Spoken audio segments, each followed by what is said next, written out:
Every August the 4th, the Church celebrates the Holy Curé of Ars, the French priest Saint Jean-Marie Vianney. Pope Pius XI declared him patron of parish priests in 1929. On the occasion of the 160th anniversary of the death of this shepherd with the smell of the sheep, Pope Francis wrote a letter to all priests thanking them for their fidelity to the commitments you have made.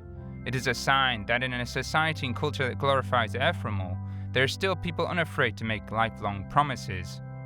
The Pope addresses especially the priests who work in the trenches, bearing the burden of the day and the heat, confronting an endless variety of situations in your effort to care for and accompany God's people without drawing attention to themselves. As an older brother and a father, I too would like in this letter to thank you in the name of the holy and faithful people of God for all that you do for them, writes Pope Francis, who invites these priests not to fall into discouragement when writing the finest pages of the priestly life, despite the difficulties of recent times due to the sexual abuse scandals. However, the Pope says he is comforted by my meetings with pastors who recognize and share the pain and suffering of the victims and of the people of God, and have tried to find words and actions capable of inspiring hope.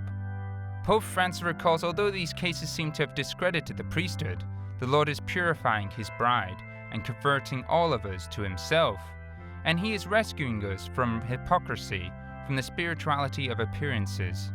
He invites them not to fall into the sweet sorrow that can turn into a habit and lead us slowly to accept evil and injustice by quietly telling us it has always been like this. He tells them when this happens to look to the Blessed Mother and invoke the Holy Spirit to free us from our inertia.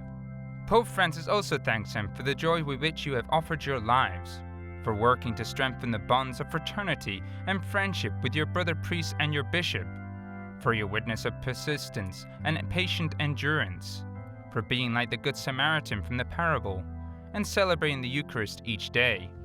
Finally, he makes a recommendation to them. Do not withdraw from your people, your presbytery, and your communities, much less seek refuge in closed and elitist groups.